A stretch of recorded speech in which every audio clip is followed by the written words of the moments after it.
Balaji math and science hub में मैं आर्य वर्मा आप सभी लोगों का स्वागत करता हूं। आज की क्लास में आप सभी लोग विद्युत विभव के बारे में पढ़ेंगे।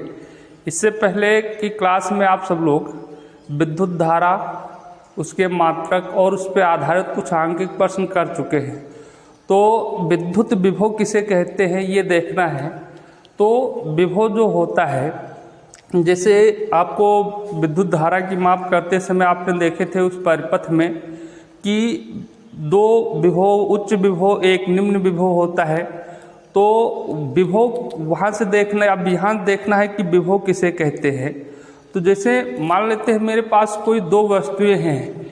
एक वस्तु ये है, ये वाली वस्तु ये है और ये आवेशित वस्तु है, और एक वस्तु ये है, ये वाली वस्तु मान लेते हैं B है और ये अनावेशित वस्तु है, मतलब इस पर कोई आवेश नहीं है। इस पर ये वस्तु ये हो गई, ये B हो गया, इस पर धनावेश है, इस वस्तु पर धनावेश है, बहुत सारे धनावेश हैं।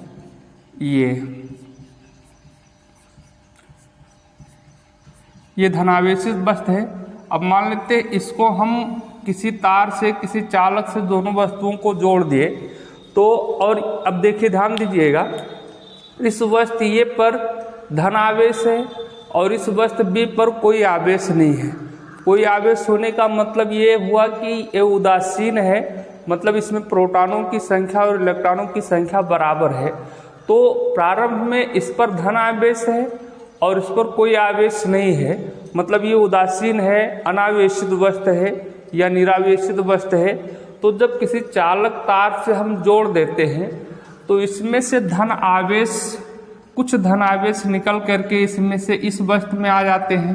तो इस पे आ जाने के कारण ये वस्तु भी धनावेशित हो जाती है। तो धनावेशित हो गई, मतलब इसमें से कुछ धनावेश निकलकर B वस्तु में चले गए। तो ये धनावेशित हो गई, मतलब दोनों पर आवेश हो गया। ये पर पहले से धनावेश था, B पर कोई आवेश नहीं था। तो ये में से कुछ धनावेश B में चले आए। अब ये धनावेशित हो गई, B भी धनावेशित है, ये भी धनावेशित है, B भी धनावेशित हो गई। अब इससे पहले आप जानते हैं कि आवेश दो प्रकार के होते हैं, एक धन आवेश और एक ऋण आवेश। तो धन आवेश समान आवेशों के बीच, जो समान आवेश वाली वस्तुएं होती हैं उनके बीच प्रतिकर्षण होता है। जैसे मान लेते हैं ये दो पेन हैं, इस पर भी धनावेश है, इस पर भी धनावेश है, या इस पर भी ऋण आवेश है, इस पर भी ऋण आवेश है, दोनों। तो दोनों वस्तुएं एक दूसरे को प्रतिकर्षित करेंगी, मतलब एक दूसरे से दूर भागेंगी। मतलब अगर पास लाना चाहोगे तो दूर जाएंगी, मतलब प्रतिकर्षण बल होगा। अगर मान लेते हैं एक वस्तु पर ऋण आवेश हो और एक पर धन आवेश हो, जैसे रेड वाला है, ये ब्लैक वाला है, रेड पर मान लेते हैं धन आवेश है, ब्लैक पर मान लेते हैं ऋण आवेश है, तो दोनों एक दूसरे को अपनी ओर आकर्षित करती हैं। मतलब ये ध्यान रखना है कि समान प्रकार के आवेशों के बीच या सजातीय आवेशों के बीच हमेशा आकर्षण बल होता है, आकर्षित करती है एक दूसरे को, और जो विपरीत आवेश की वस्तुएं होती हैं वो एक दूसरे को प्रतिकर्षित करती हैं, मतलब उनके बीच प्रतिकर्षण बल होता है। तो अब देखिए यहाँ पर, अब पहले इस पर कोई आवेश नहीं था, इसलिए इसमें से कुछ धनावेश इसमें आए, मतलब वस्तु ए से में से कुछ धनावेश वस्तु B में आया, ठीक है।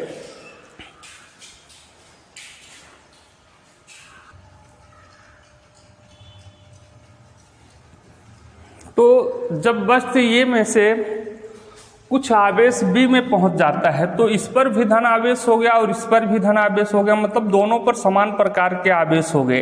तो जब समान प्रकार का आवेश हो गया तो वस्तु A में से अगर और कोई धन आवेश जाना चाहता है तो वो नहीं जाएगा, क्योंकि एक दूसरे को प्रतिकर्षित करने लगेंगे, ठीक है। तो अगर मान लेते हैं कोई आवेश एकांक, मतलब कुछ आवेश को अगर वस्तु A में से वस्तु B में ले जाना है तो उस वस्तु को इसके बीच जो प्रतिकर्षण बल लग रहा है उसके विरुद्ध कार्य करना पड़ेगा। मतलब जब वस्तु A में से अगर कुछ आवेश को और वस्तु B में ले जाना चाहे तो तो दोनों के बीच प्रतिकर्षण बल लगेगा, क्योंकि समान आवेश हो चुका है। समान आवेश के बीच इस पर भी धन आवेश, इस पर भी धन आवेश।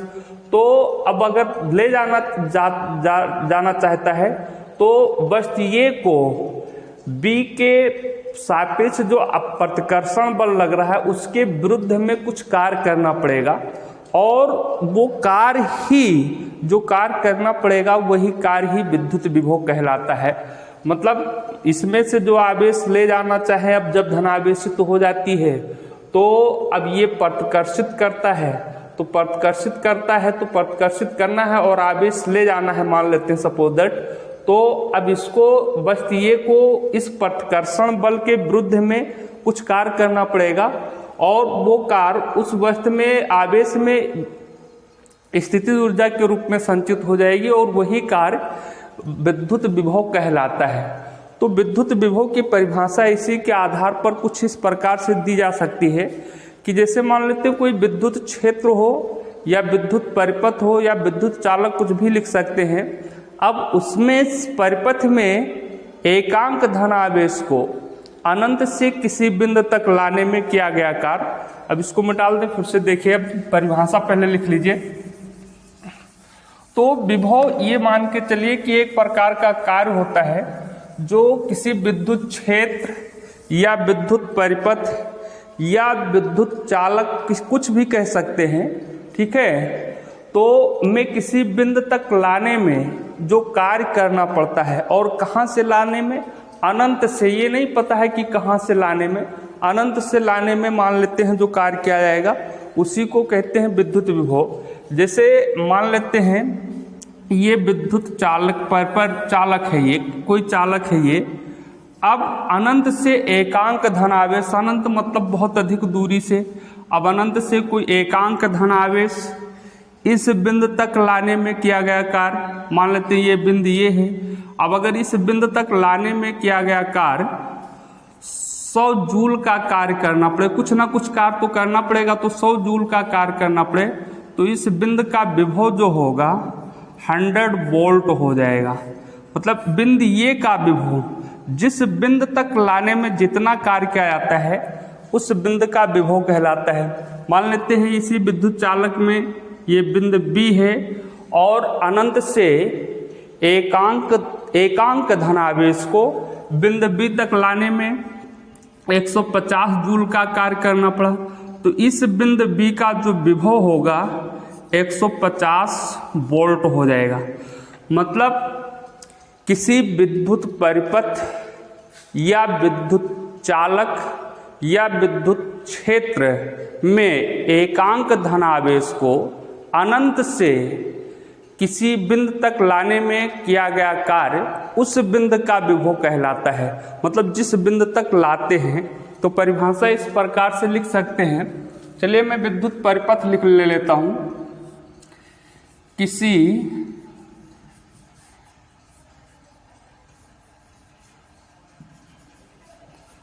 विद्युत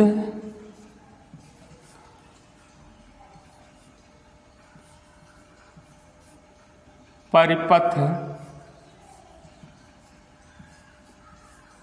में एकांक धन आवेश को अनंत से, विद्युत परिपथ में अनंत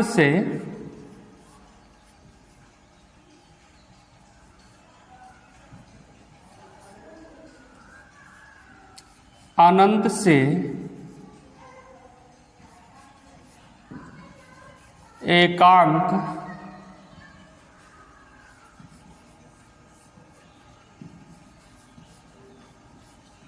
धनावेश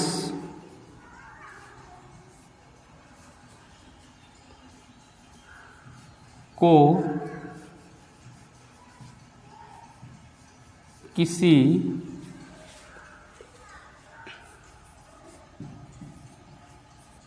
बिंदु तक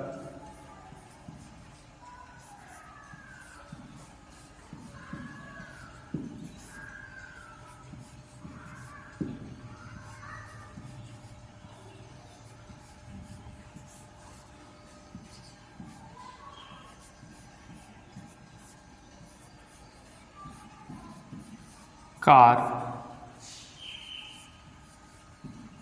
उस बिंदु का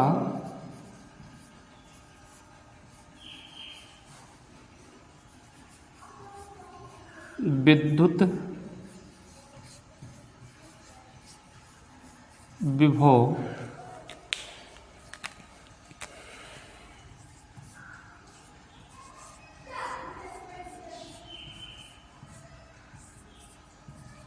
कहलाता। तो डेफिनेशन याद रखिएगा, मतलब किसी विद्युत परिपथ में अनंत से एकांक धन आवेश को किसी बिंदु तक लाने में किया गया कार्य उस बिंदु का विद्युत विभव कहलाता है।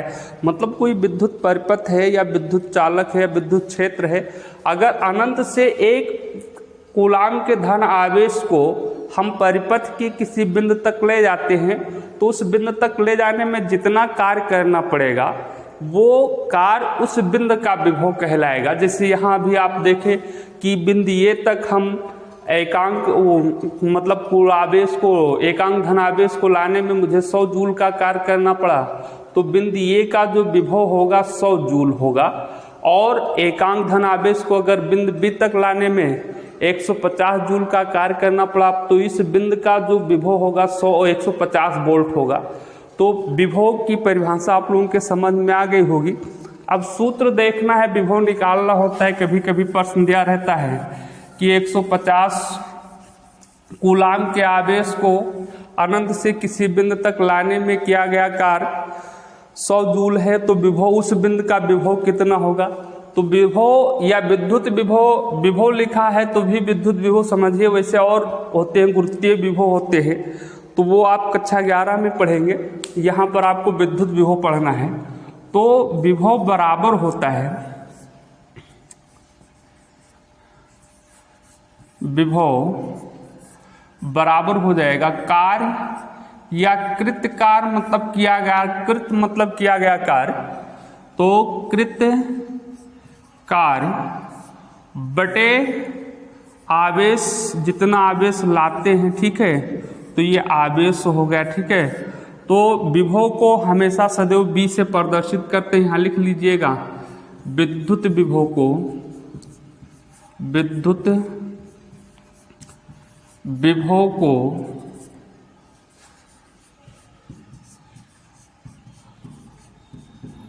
सदैव कैपिटल बी से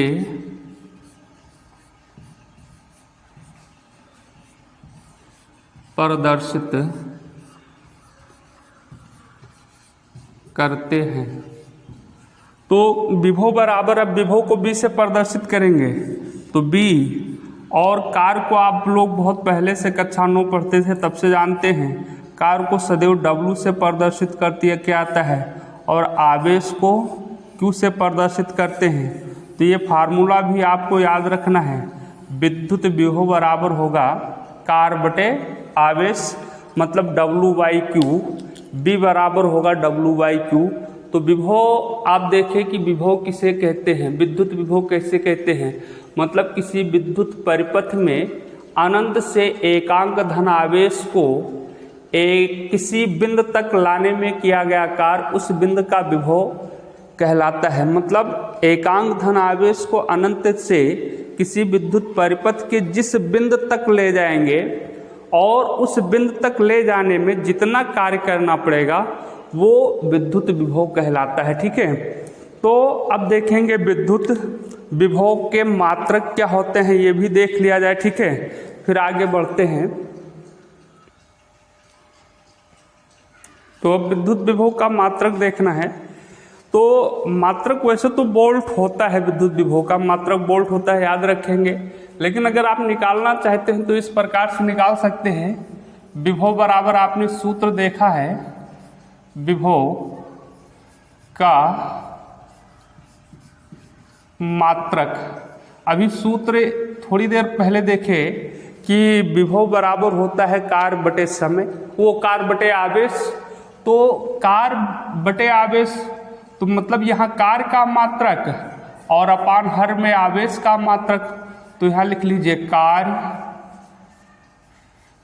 का मात्रक और बटे आपका हो जाएगा आवेश का मात्रक, आवेश का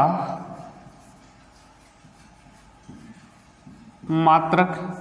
तो कार्य का मात्रक तो होता है जूल, ये सब लोग जानते हैं, नहीं जानते हो तो जाने रहिए, जान लीजिए कार्य का मात्रक क्या होगा जूल। आवेश का मात्रक तो इसी लेसन में पढ़े हैं, कूलाम होता है, तो ये होगा कूलाम। और इसी को लिखा जाएगा जूल प्रति कूलाम।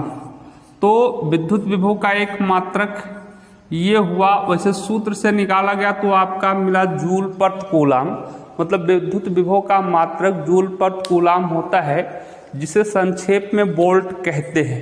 विद्युत विभव का मात्रक आप निकाल कर देख सकते हैं। मात्रक से मतलब है निकालने की प्रक्रिया आपके समझ में आए या ना समझने की क्या इसमें बहुत बड़ी बात है। आपका सूत्र जानते हो तो मात्रक लिख सकते हैं, क्योंकि विभव बराबर सूत्र आपने देखा है कार्य बटे आवेश, तो कार्य का मात्रक बटे आवेश का मात्रक लिख लेना है। तो कार्य का मात्रक हुआ जूल और आवेश का मात्रक हुआ कूलाम।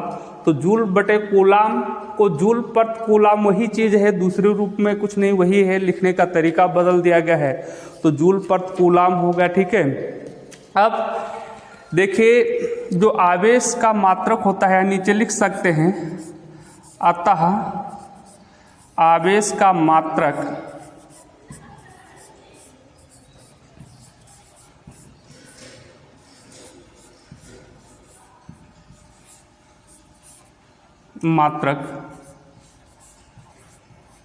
जूल प्रति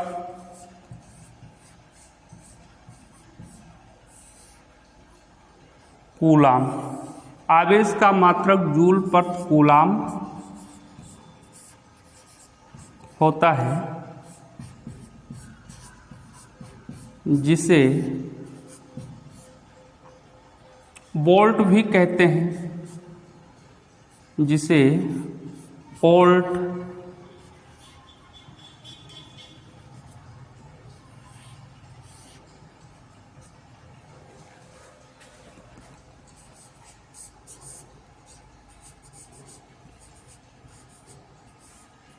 कहते हैं। विभव का मात्रक जो होता है जूल प्रति कूलाम, और इसे वोल्ट भी कहते हैं, वोल्ट कहते हैं, इसे कैपिटल बी से प्रदर्शित करते हैं। ठीक है, अब वोल्ट एक इटली के इटालियन वैज्ञानिक थे, एलेसैंद्रो वोल्टा, इटालियन वैज्ञानिक का नाम है एलेसैंद्रो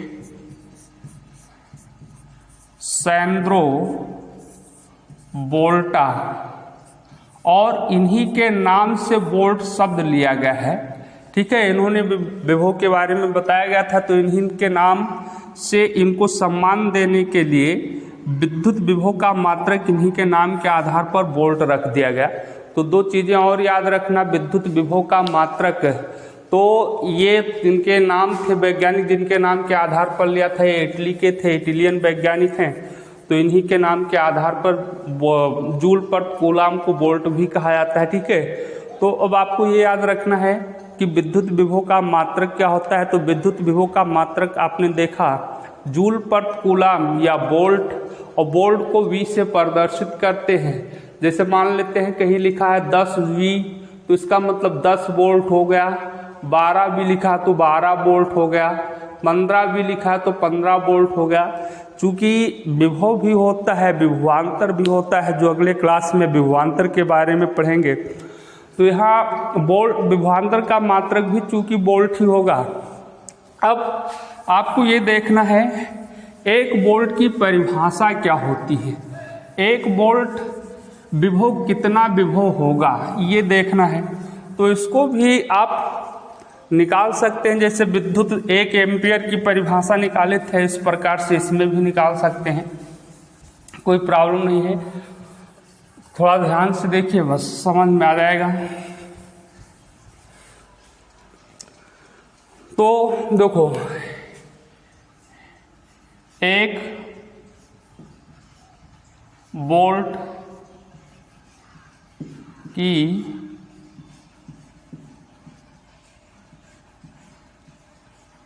परिभाषा।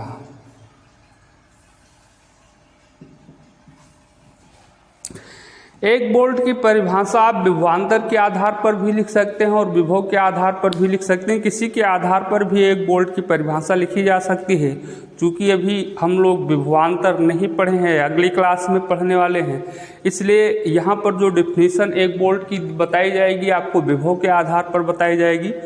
तो विभव की एक बोल्ट की डिफिनीशन याद रखने की कोई ज़रूरत नहीं है। थोड़ा सा सूत्र पर ध्यान देंगे। यहाँ मान लेते हैं यदि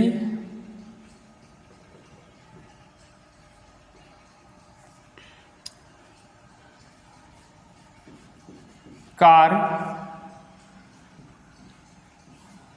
W बराबर 1 जूल तथा आवेश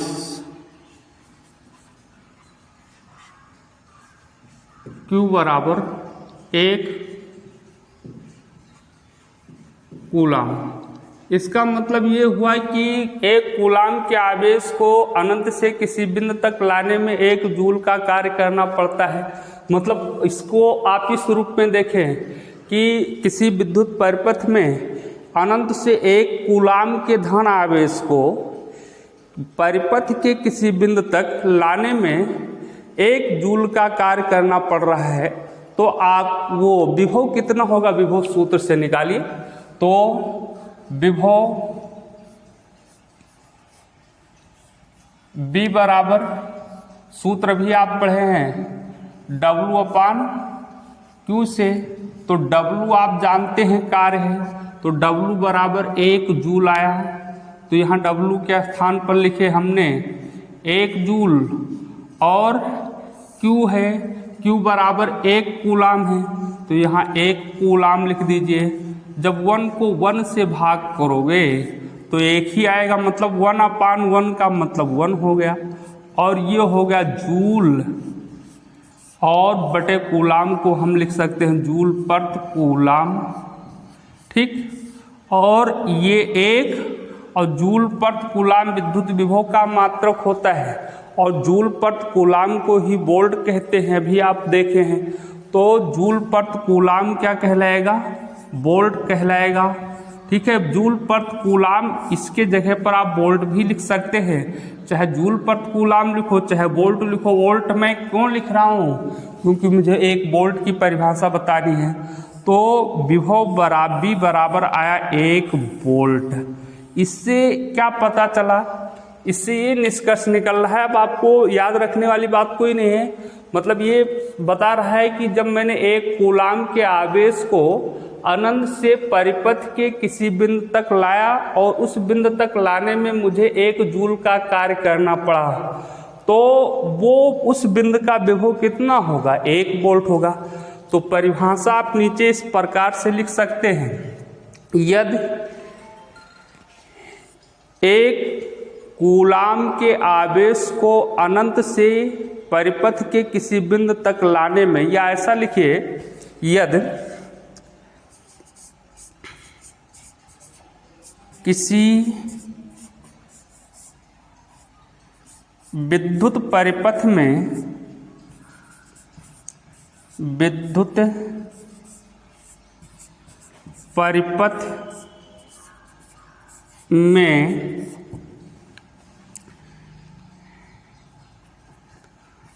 अनंत से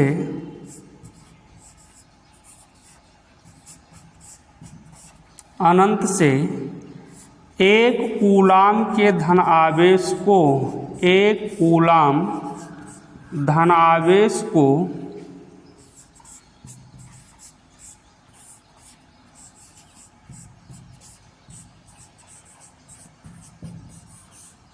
किसी बिंदु तक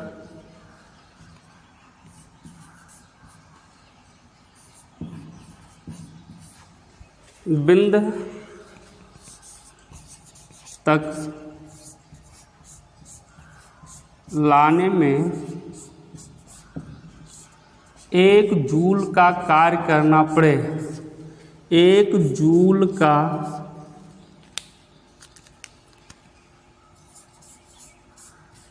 कार्य करना या कार्य किया जाए, लिख लो,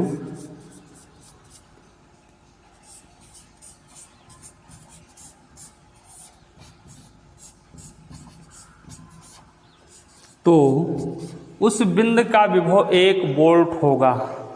तो उस बिंदु का विभव 1 वोल्ट होगा। तो उस बिंदु का विभव 1 वोल्ट होगा। ठीक, उस बिंदु का विभव 1 वोल्ट होगा। मतलब किसी विद्युत परिपथ में 1 कूलाम के धनावेश को अनंत से किसी बिंदु तक अगर लाने में 1 जूल का कार्य करना पड़े तो उस बिंदु का विभव 1 वोल्ट होगा। ये डिफिनीशन भी हो गया। अब थोड़ी सी बात आपको और देखनी है। विभव देखें, विभव का मात्रक देखा, 1 वोल्ट की परिभाषा भी लिखना देख लें, निकाल लेते हैं।